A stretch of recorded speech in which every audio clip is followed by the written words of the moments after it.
Bom dia.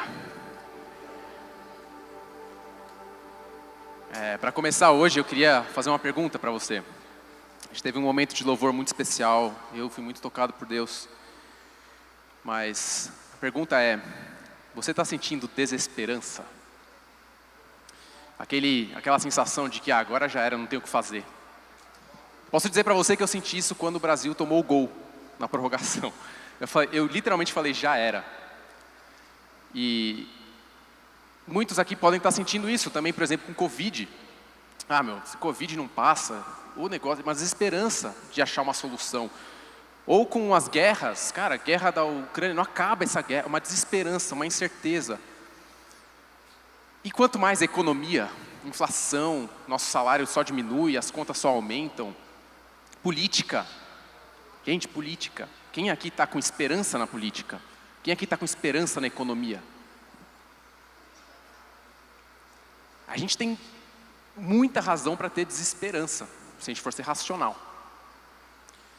E é triste isso, porque eu venho aqui te perguntar, qual que é a tua esperança então? Diante desse cenário que a gente vive, tão complexo, qual é a sua esperança? Eu li um livro que é 21 lições para o século 21, é de um ateu, que chama Noel Harari. E ele fala assim, que a crise desse século é a crise da irrelevância. As pessoas, cada vez mais, as pessoas comuns, se sentem mais irrelevantes. Por quê? Porque o mundo está explodindo e o que eu, formiguinha, posso fazer diante de tudo isso? É uma sensação de incapacidade, de desesperança, de não saber o que fazer. Essa é a visão do mundo.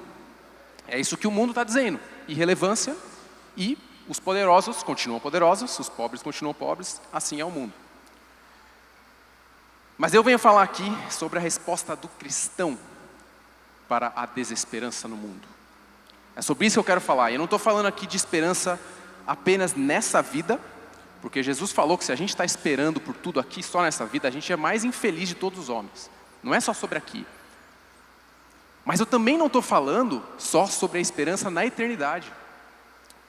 Porque a Bíblia também fala que a gente vai passar por tribulação, e a tribulação vai gerar caráter, e o caráter vai gerar perseverança, e a perseverança vai gerar esperança.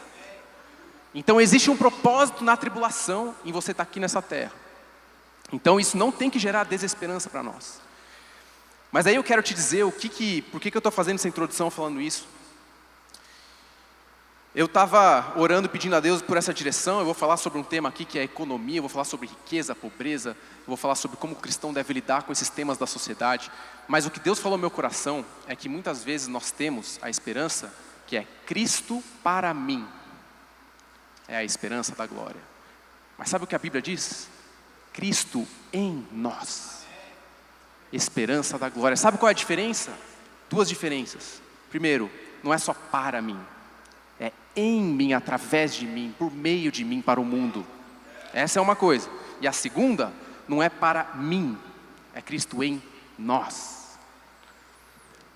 E essa revelação é muito importante para começar essa conversa, porque não existe esperança no individualismo. Não existe esperança em você resolver o mundo sozinho. Não existe esperança em uma pessoa. Não existe esperança em um sistema. Existe esperança em Cristo em nós. Essa é a esperança que a gente tem. E Jesus falou assim, o reino de Deus não vem de modo visível. Nem se dirá, aqui está ele ou lá está, porque o reino de Deus está entre vocês.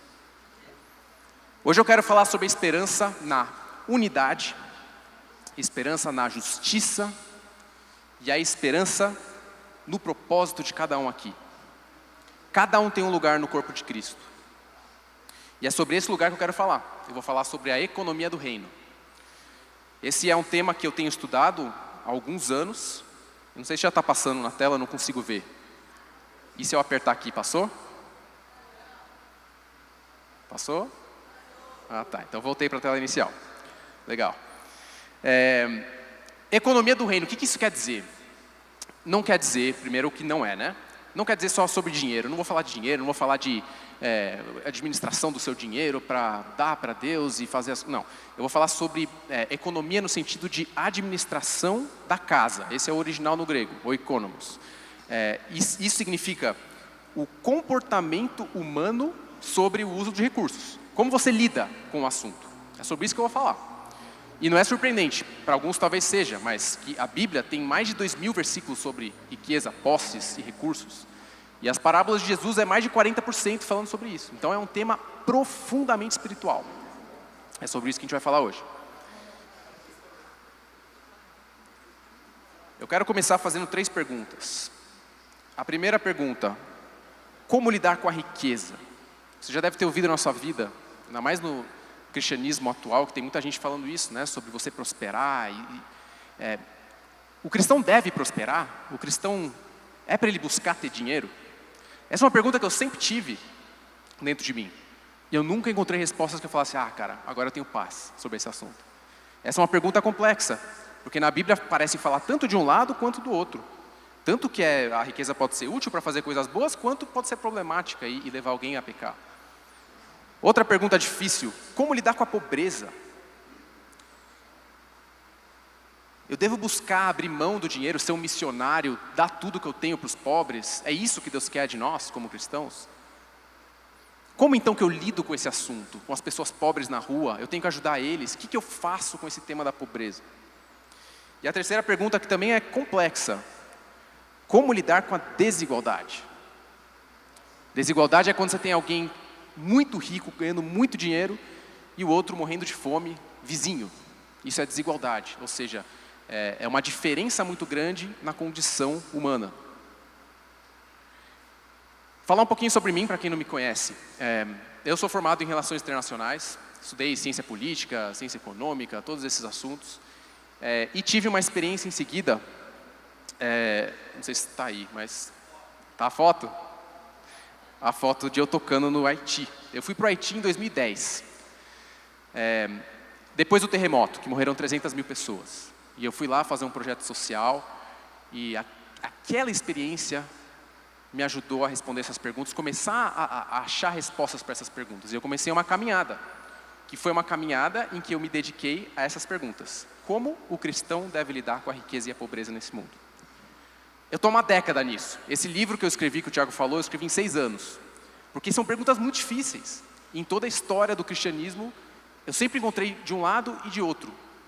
E a minha busca foi para encontrar respostas que servissem para todos que estão aqui. Todos nós, não só ricos, não só pobres, todos.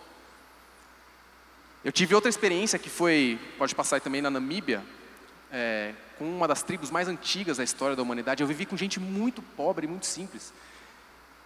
E é muito interessante, porque eu estudando o assunto de desenvolvimento econômico, eu fui fazer mestrado em Londres, parece que o objetivo é trazer essas pessoas pobres para o mundo dos ricos, né? É levar o Starbucks para a África, é trazer celular para essas pessoas, é isso que é a esperança, né? E como a gente não aprende com os pobres, né? Como a gente não aprende nesse contexto? Então eu tive muitas experiências com essas pessoas simples, que me abriram muitos olhos para entender a questão da pobreza. E pode passar também, essa foto é uma foto que eu tive, eu comecei a trabalhar nesse tema, trabalhei com várias prefeituras, hoje eu trabalho com desenvolvimento urbano,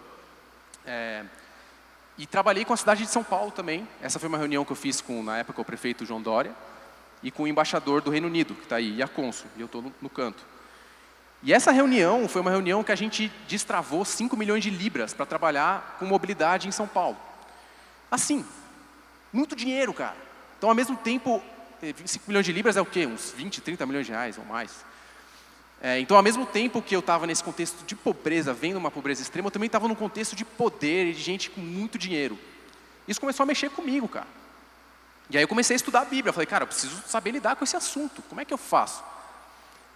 E aí pode passar. Olha esse versículo que a Bíblia fala. Se a gente pega ele sozinho, ele é muito forte. Jesus está falando assim: não acumulem para vocês tesouros na terra, onde a traça e a ferrugem destroem, e onde os ladrões arrombam e furtam.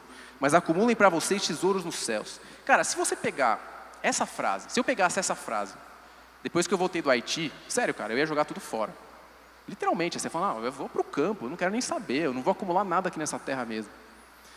Porque é muito forte. E aí, eu fui ler a história da igreja, eu fui pegar uns caras na história, eu li vários livros, fiz lá curso de seminário, para entender o que na história do cristianismo, como que responde essas perguntas. E aí, por exemplo, pode passar aí, olha essa frase, do Cipriano de Cartago: a riqueza terrena é para ser evitada, como se fosse inimiga, e temida por seus possuidores como se fosse veneno. Não devemos temer perder, mas sim desejar perder. Cara, não parece nem o que a gente está acostumado, né, de cristianismo.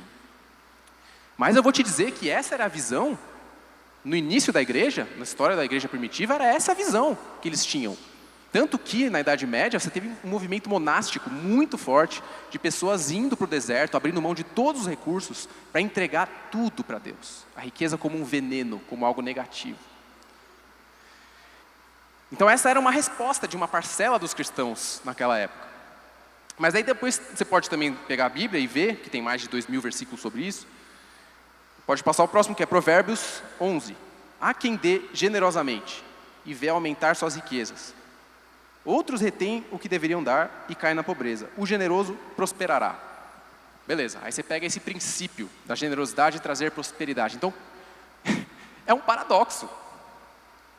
É um conflito entre a mensagem que a gente acabou de ouvir e essa.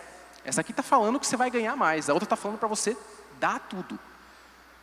E cara, eu falei, eu não vou ignorar esse conflito, eu não vou fingir que ele não existe, eu vou entender o que é essa história. E aí eu peguei também esse cara, Clemente de Alexandria, pode passar o próximo, que ele diz assim, ele contrasta com esse Cipriano e com outros pais da igreja, e ele fala dessa forma: não devemos jogar fora as riquezas, pois elas beneficiam tanto a nós mesmos, como o nosso próximo. Elas são providenciadas por Deus para o bem-estar de todos. O que acontecia na igreja primitiva? Um conflito muito grande, ideológico, entre devemos ter riquezas ou não. E hoje, você acha que está resolvida essa questão? Depois de 2.000 anos, será que a gente achou as respostas? É difícil, hein? É complexo. Isso mexe com tudo. Mexe com a sua vida pessoal, mas também mexe com a vida da sociedade, com as decisões de políticas públicas, com a economia, com tudo. Tudo em volta dessa questão. E o que é legal, eu vou te trazer respostas hoje. Eu não vou ficar só na filosofia e nas perguntas. Eu vou te trazer respostas. Respostas de um estudo. E eu quero apresentar para vocês hoje 4 caminhos cristãos para lidar com a riqueza e a pobreza nesse mundo. A primeira mensagem é que não existe só um caminho. Deus deu dons diferentes aos homens.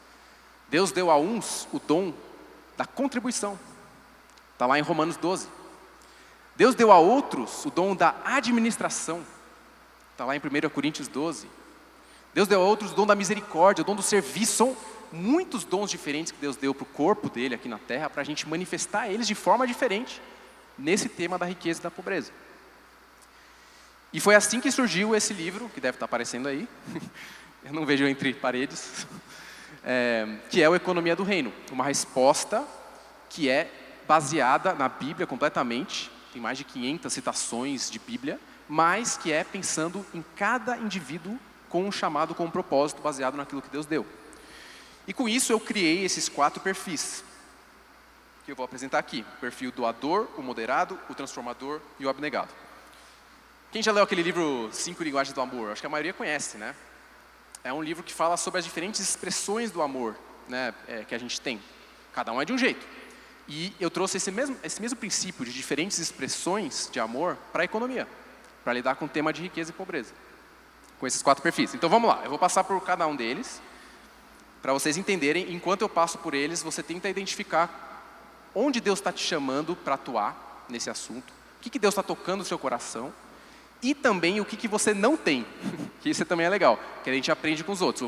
Por exemplo, a linguagem de amor do tempo de qualidade e ato de serviço. Eu tive que aprender, porque senão minha esposa ia me mandar embora da casa. É a linguagem dela. Então, da mesma forma, tenta entender aquilo que você tem deficiência, para a gente aprender uns com os outros. O primeiro perfil é o doador.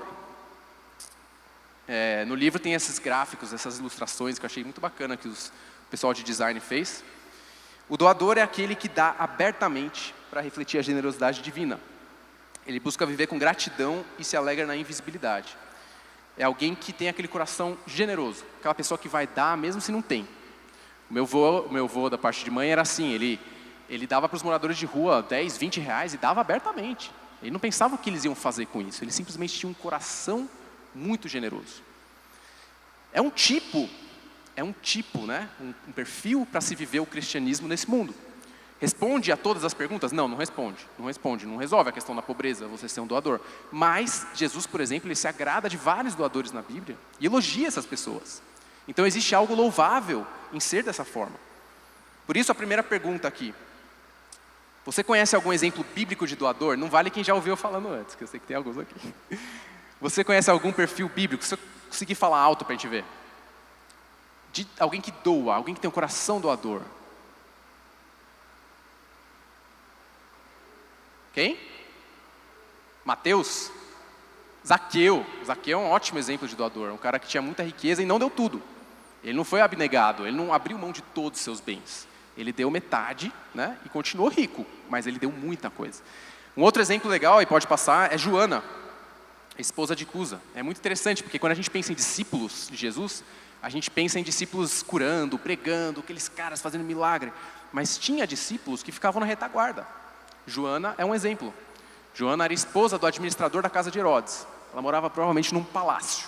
Pensa aí, alguém que, lá no Palácio do Governo em Brasília, tipo assim, metido com política e tudo.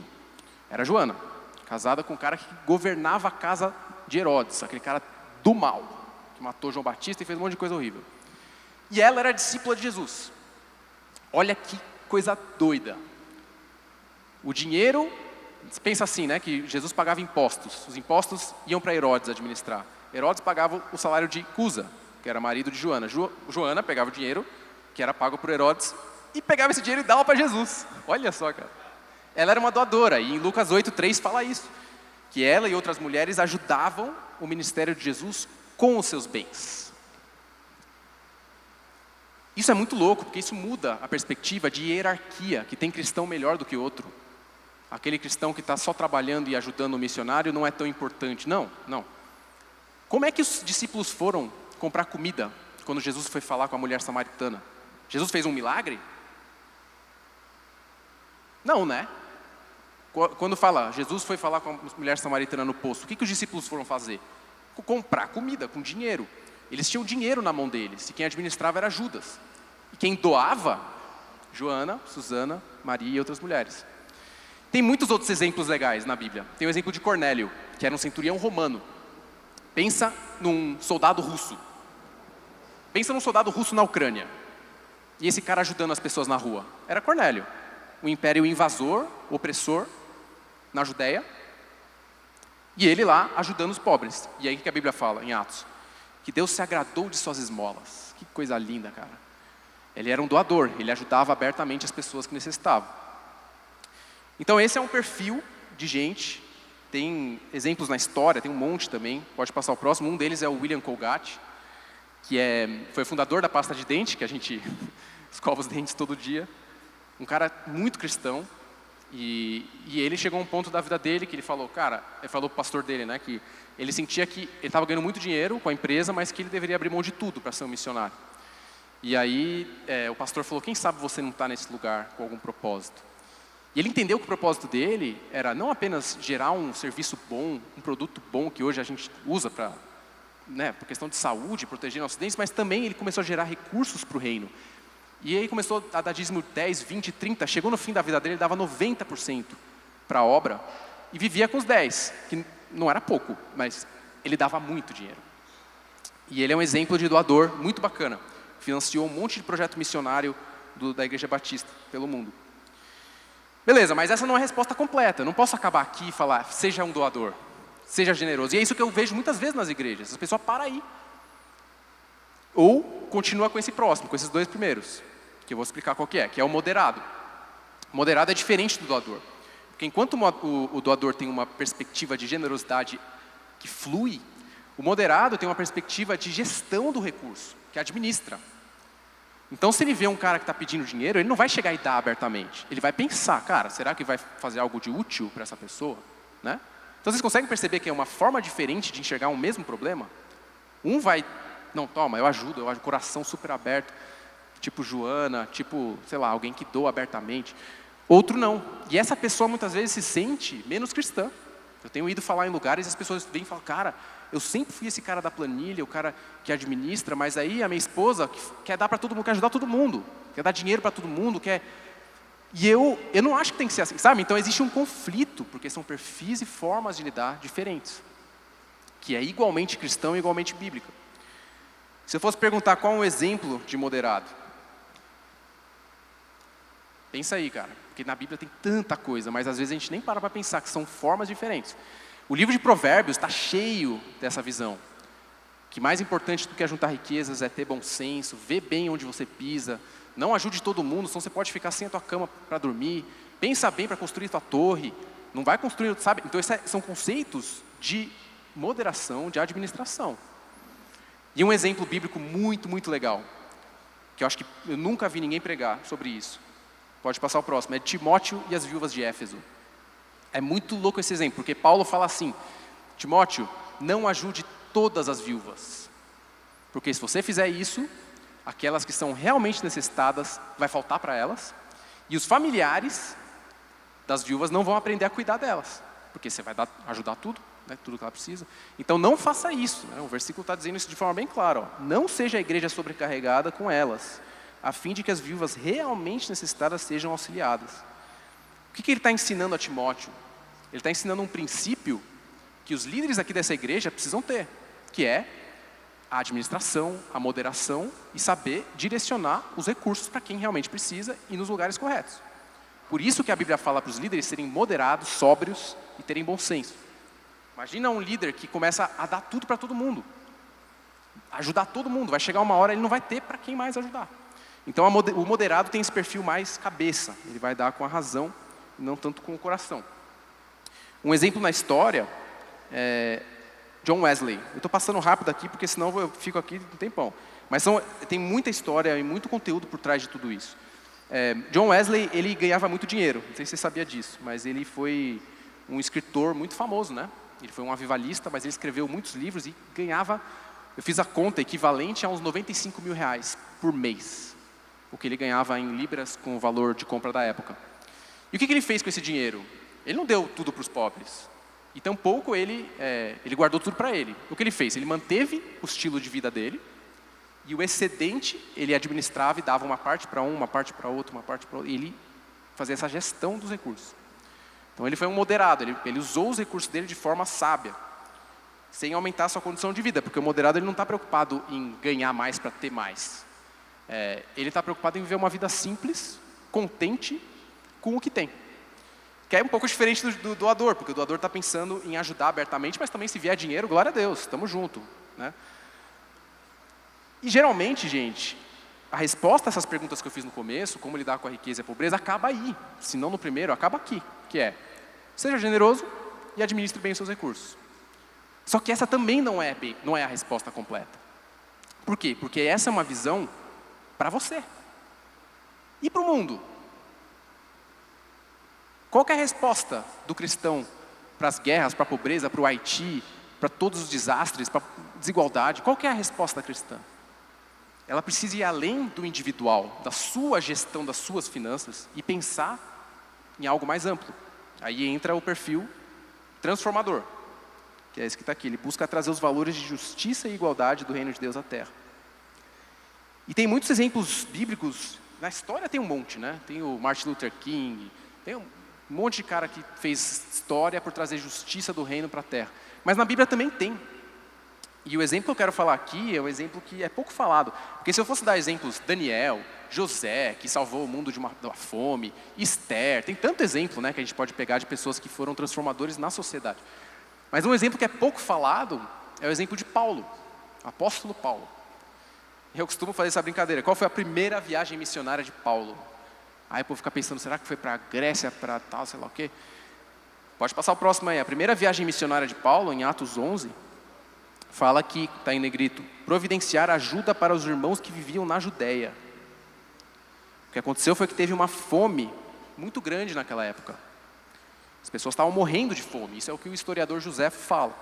O que os cristãos fizeram? Eles levantaram recursos, e aí no final está falando, e o fizeram enviando suas ofertas aos presbíteros pelas mãos de Barnabé e Saulo. Ou seja, lá na igreja no começo, a igreja estava preocupada sim em ajudar os pobres. Não só pregar o evangelho, mas também ajudar os pobres que estavam passando fome na Judéia. Tanto que levaram oferta através de Saulo.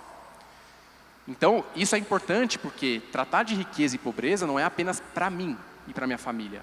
Também é, como cristãos, na sociedade. Eu vou acelerando aqui para chegar no último perfil, mas tem um exemplo do William Wilberforce, que é um exemplo clássico de um cara que dedicou a vida inteira dele no parlamento britânico e faltando, quando ele estava já velhinho, ele conseguiu aprovar a lei que ele lutou a vida toda contra o tráfico escravo. E aí 3 dias depois ele morreu, ele cumpriu a função dele. Ele era um transformador que estava lutando por justiça aqui nessa terra. Não pensando só em ajudar generosamente, não pensando só em administrar com sabedoria, mas pensando em mudar o sistema para que todos tenham mais. Eu me identifico com esse perfil transformador, porque eu tenho muito esses desejos. Sabe, eu faço essa pergunta, quem que é inconformado? Tem gente que é inconformada, cara. Tem gente que é mais tranquila. Eu sou mais inconformado. Então eu me identifico mais com essa pegada mais de trazer justiça, de trazer o reino de Deus. Mas existem pessoas que não são assim. E eu vou fazer um meia-culpa aqui, que eu já, quando eu era mais jovem, tempos atrás, eu já cheguei a falar isso, assim, todo mundo tem que se levantar e fazer a diferença nesse mundo. E hoje eu já não vejo assim, porque isso é uma visão enviesada. Uma velhinha de 90 anos, está na casa dela orando, ela está fazendo a diferença no mundo. São caminhos e perfis diferentes. Isso libertou também a minha forma de enxergar e deixou menos crítico ao outro. E por fim, o perfil abnegado, que hoje eu acho que é um dos perfis mais desprezados, né? Eu tenho um Instagram, você pode seguir se você quiser, que é o Economia do Reino. E uma vez eu fiz uma enquete lá. Com qual perfil que você se identifica? Vários doador, vários moderado, vários transformador e tipo quase ninguém abnegado. Porque o abnegado é aquele que renuncia os bens para servir a Deus. Renuncia, abre mão. Missionário no meio da África, voluntário em projeto social, renuncia a riqueza, renuncia o bem-estar para servir, por amor, por compaixão. E esse é um caminho que a Bíblia também fala, muita gente teve esse caminho. Os discípulos tiveram esse caminho, eles abriram mão dos seus barcos pesqueiros. Mateus teve esse caminho, abriu mão do trabalho dele, de coletor de impostos. Então tem muitos exemplos de pessoas que fizeram isso. E um exemplo que eu quero dar aqui é de Maria de Betânia. Ela quebrou um vaso de alabastro aos pés de Jesus. Sabe quanto custava aquele vaso se fosse converter para reais, poder de compra no dia de hoje? Alguém chuta aí, quanto que acha que seria? 100 mil? É muito. Mas é alto, é 14 mil reais. Pensa se alguém pegasse 14 mil reais e tacasse fogo assim, ó, toma. O que você falaria? Eu, que sou um transformador meio moderado, sinceramente, eu falaria assim, para que esse desperdício de dinheiro? Você poderia ter vendido isso e dado para os pobres. Sabe quem falou isso? Judas. E sabe o que aconteceu logo depois? Vai ler depois dessa história, você vai ver que foi depois disso, Judas foi, traiu Jesus. Por 6 mil reais, as 30 moedas. Olha que coisa, cara. Às vezes você é um cara pragmático, você é uma pessoa moderada, administra, e você vai criticar aquele que está abrindo mão de tudo. E Jesus falou, não falem mal dela. Não falem mal dela porque ela está me honrando fazendo isso. Os pobres, vocês podem ajudar, ajudem eles. Mas agora é um momento que ela honrou a Jesus, ungindo a ele, porque ninguém fez isso para a morte dele. Então, o abnegado tem algo de muito belo que é o coração, cara, o coração lindo. E o exemplo da história, a gente está chegando ao fim, é o exemplo de Amy Carmichael. Muita gente já ouviu essa história na escolinha dominical, que é a história de uma menina que tinha olhos castanhos e que orou a Deus, porque ela tinha vários irmãos, todos tinham olhos verdes, azuis, e ela queria ter olhos claros, e ela orou a Deus. E o que aconteceu?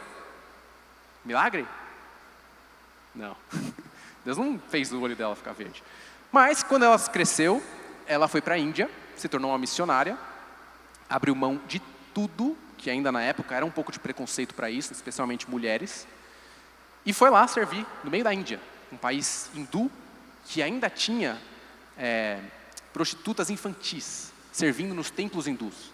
E o que essa mulher fez? Essa mulher foi lá no meio daqueles templos, ela pintou o rosto dela de escuro, porque ela era branca, né, e estava na Índia, pintou o rosto de escuro, entrou naqueles templos, tirava as crianças daquilo, e foi perseguida por governo, mas ela deu a vida dela por isso. E como que ela conseguiu fazer isso? Porque ela tinha olhos castanhos, então não reconheciam ela. Então ela tinha esse propósito, ela deu a vida dela para servir ao próximo. Assim é o abnegado. Então a gente chega a essa tabelinha, que é o próximo slide, que são os 12 valores resumidos do reino. E cada um desses perfis, cada um desse tipo de pessoa, o John Wesley, o William Colgate, a Amy Carmichael, William Wilberforce, cada um deles transmite valores que são diferentes uns dos outros. E aí a gente vê um conjunto, um cesto com valores, como a gratidão, como a generosidade, ou como a mordomia, o contentamento, ou o senso de justiça. Cara, como que o contentamento vai andar junto com o inconformismo? Parece um paradoxo.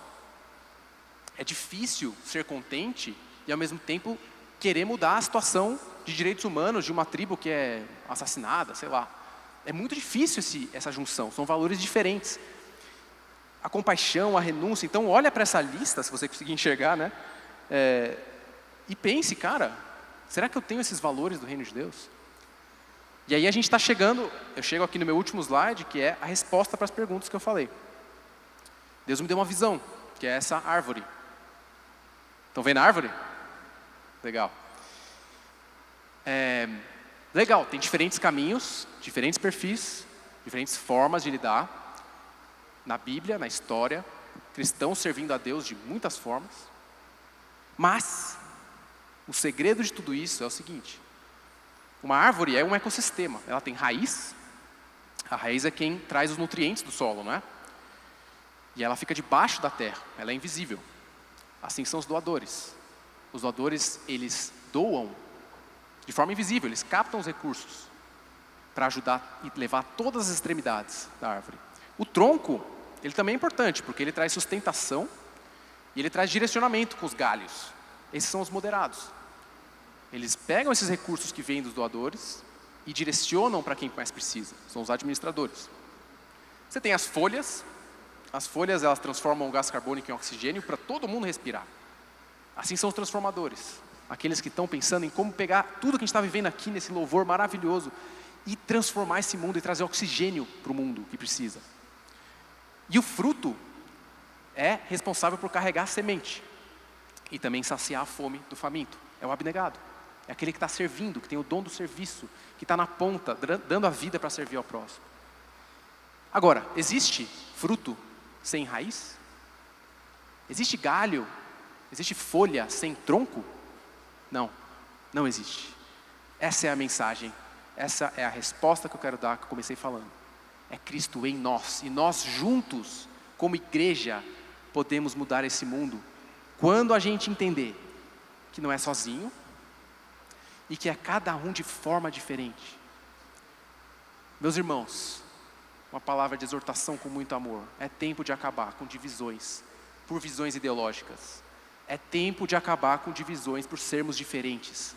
Nós somos diferentes com o propósito que Deus fez. Nós somos corpo, e corpo são partes diferentes. A mão não é igual ao braço, que não é igual ao nariz, que não é igual à boca. Somos diferentes para revelar a Deus.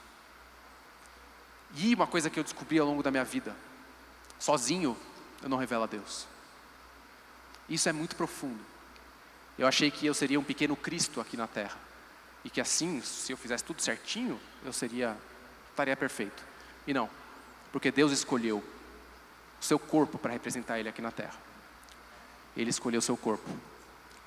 Quando a gente está junto, a gente pode fazer a diferença nesse mundo. A gente pode ser resposta para a questão da pobreza, com os transformadores indo lá fazer projeto social, com os abnegados indo lá servir, ser voluntário no meio do nada, com os doadores ganhando dinheiro no banco, investindo no reino de Deus, os moderados administrando, cuidando certinho do recurso para que não falte. Essa é uma visão que pode mudar esse mundo, que traz esperança, não só em você, mas em nós, como corpo. E eu acredito que a gente pode fazer algo, a gente pode orar sobre isso e fazer algo prático, que eu estou com os livros lá atrás para quem tiver mais interesse. Todo o dinheiro de lucro da venda desses livros vai para o projeto Hope House, que é da Relevância. Se você não conhece esse projeto, é um projeto no meio da comunidade, muito legal, que essa igreja está fazendo. Então muitas vezes você pensa, para que eu vou contribuir? Ou você está em dificuldade financeira. Cara, O corpo de Cristo é feito de diferentes partes, diferentes pedaços. E tem gente que está fazendo a diferença aqui nessa igreja, no meio da comunidade. E eu queria estimular você que se sente abnegado, servo, eu quero ajudar. Se voluntaria, vai lá ajudar. Você que é moderado, cara, vê se você pode ajudar na gestão de algo. Tenho certeza que vai precisar. Se você é doador, cara, dá mais dinheiro, não questiona. Sabe, eu quero dar essa mensagem para você que é doador, para você que tem dinheiro. Quando a viúva pobre deu aquelas 2 moedinhas, sabe para quem que ela deu? Para os fariseus.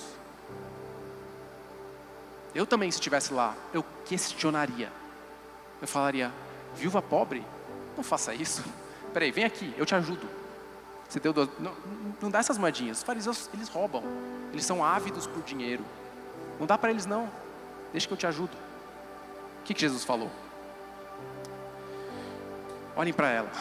Ela deu, o que ela fez foi lindo. Então Deus está preocupado com o teu coração. É isso que Ele está vendo. E você que tem recursos, Deus chama você a não colocar a sua esperança na incerteza da riqueza, mas em Deus, que tudo provê. Você que não tem recursos, eu tenho um sonho de um dia viver um ambiente de igreja de tamanha forma que quem não tem recurso pode ser ajudado por quem tem. No mesmo ambiente, vivendo em comunidade, porque somos um corpo.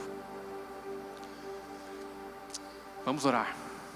Senhor Deus, te agradeço por essa mensagem que veio de Ti, Senhor. Que veio de Ti. Eu espero, Senhor, que, oh Deus, que Teu Espírito Santo agora esteja falando com cada um e durante essa palavra para mostrar o papel de cada um no Teu corpo. Senhor, que ninguém aqui se sinta inferior. Que ninguém aqui se sinta incapaz de cumprir com o seu papel no corpo de Cristo. Mas vem revelar agora, Senhor. Revela, Senhor, revela. Qual é o caminho, como corpo, para a gente mudar esse mundo. E como indivíduos, para fazer parte desse corpo. Deus, obrigado, porque o Senhor é Deus, é soberano. Sobre todo o ouro, sobre toda a prata. Nada falta para o Senhor. E Deus, obrigado, porque o Senhor é a nossa fonte de esperança. O Senhor é a sua fonte de esperança. Mesmo que falte, como fala em Abacuque 3, ainda que a figueira não floresça, ainda que dê tudo errado na sua vida sentimental, na sua vida profissional, na sua vida financeira, ainda assim me alegrarei, pois Ele é quem me sustenta. Eu declaro isso sobre a tua vida. Eu declaro esse contentamento, essa convicção de que Deus está sobre tudo, sobre todos nós. E que Cristo em nós é a esperança da glória. Obrigado, Senhor, por esse momento. Te louvo, te agradeço, Pai. Em nome de Jesus. Amém. Amém. Glória a Deus.